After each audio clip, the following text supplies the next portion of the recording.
آئیے آج ایک ایسی آسمانی کہانی سنتے ہیں، ایک ایسی کہانی جو بلندی سے پستی میں گرنے کی ہے، صدیوں کے دکھ کی ہے، اور پھر ایک معجزے کی، ایک نومولود کے جھولے سے ملنے والی معافی کی۔ یہ واقعی ایک ناقابل یقین داستان ہے۔ تو سوال یہی اٹھتا ہے نا کہ بھلا ایک نومولود کا جھولا ایک گرے ہوئے فرشتے کو کیسے بچا سکتا ہے؟ اس کا جواب ہمیں ملے گا فطرس نامی فرشتے کی اس حیرت انگیز کہانی میں۔ اچھا، فطرس کی گرنے کی کہانی سمجھنے سے پہلے یہ جاننا بہت ضروری ہے کہ وہ گرا کہاں سے تھا، مطلب اس کا مقام کیا تھا۔ تو سنیے، وہ کوئی عام فرشتہ نہیں تھا، وہ آسمانی لشکروں کا سردار تھا۔ ذرا تصور کریں آسمانی دنیا کا، وہاں ان گنت فرشتے ہیں، ہر ایک کی اپنی ذمہ داری، اپنا کام۔ کچھ ہیں جو ازل سے ابد تک سجدے میں ہیں، کچھ ہر وقت تسبیح کر رہے ہیں، اور کچھ ہیں جو آسمانوں اور زمین کی حفاظت پر مامور ہیں۔ اور ان سب کے درمیان تھا فطرس۔ جیسا کہ ہم نے بات کی، وہ کوئی معمولی فرشتہ نہیں تھا، وہ تو آسمانی لشکروں میں ایک بہت بڑا کمانڈر تھا، جسے بے پناہ عزت اور ایک بہت ہی اعلیٰ مقام حاصل تھا۔ لیکن افسوس کی بات یہ ہے کہ یہی بلند مقام، یہی عزت، اسی نے اس کے زوال کی بنیاد رکھی، ایک تباہ کن زوال کی، جس کی وجہ بنا تکبر۔ تکبر یعنی غرور، گھمنڈ، یہ وہ احساس ہے جب کوئی خود کو دوسروں سے بہتر سمجھنے لگے۔ بس ایک لمحے کے لیے فطرس کے دل میں یہ خیال آیا اور اسی ایک غلطی نے سب کچھ بدل کر رکھ دیا۔ اسے لگا کہ وہ دوسرے عظیم فرشتوں سے بھی کئی زیادہ افضل ہے۔ اور اس ایک غلطی کا انجام بہت ہی بھیانک تھا۔ سوچیں ذرا، جو کل تک فرشتوں کا سردار تھا، نور میں نہایا کرتا تھا، اللہ کا مقرب تھا، آج اسے زمین پر پھینک دیا گیا تھا۔ اس کے پر ٹوٹ چکے تھے اور وہ تنہا تکلیف میں پڑا تھا۔ یہ سزا کوئی ایک دو دن کی نہیں تھی، صدیوں تک فطرس ایک جزیرے پر تنہا پڑا رہا، بس معافی کی دعائیں کرتا رہا۔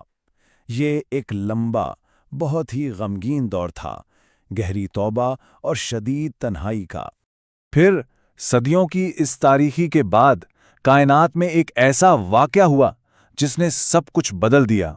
ایک ایسی روشنی چمکی جس نے امید کی ایک کرن دکھا دی۔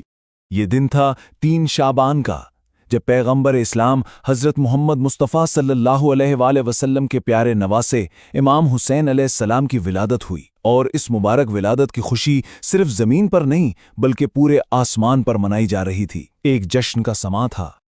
اچھا، اس نومولود کے مرتبے کا اندازہ بس اسی بات سے لگا لیں کہ فرشتوں کے سردار حضرت جبرائیل کوئی 10-20 نہیں بلکہ ہزاروں فرشتوں کا لشکر لے کر مبارکباد پیش کرنے کے لیے زمین پر اتر رہے تھے۔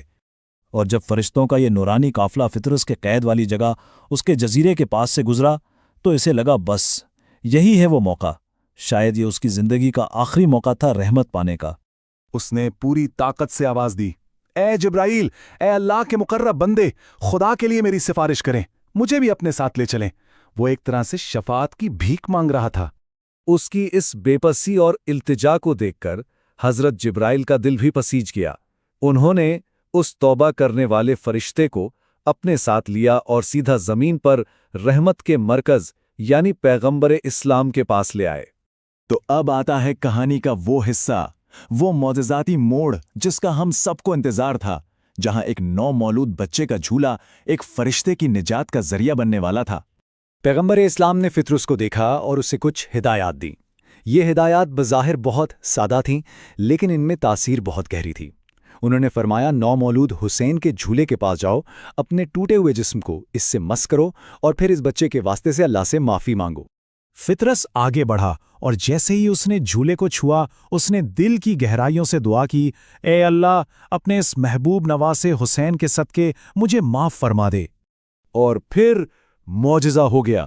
پلک چپکتے ہی اس کے ٹوٹے ہوئے پر دوبارہ آ گئے، اس کا نور لوٹ آیا، بلکہ سچ پوچھیں تو پہلے سے بھی زیادہ روشن ہو کر واپس آیا۔ وہ مکمل طور پر ٹھیک ہو چکا تھا۔ اب فطرس کے اندر شکر گزاری کا ایک طوفان تھا۔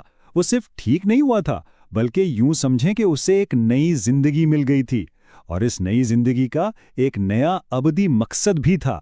اس نے اسی وقت عہد کیا اور کہا، آج سے میں حسین کا خادم ہوں، میری نجات انہی کی وجہ سے ہوئی ہے، میں ہمیشہ ان کا قرض دار رہوں گا۔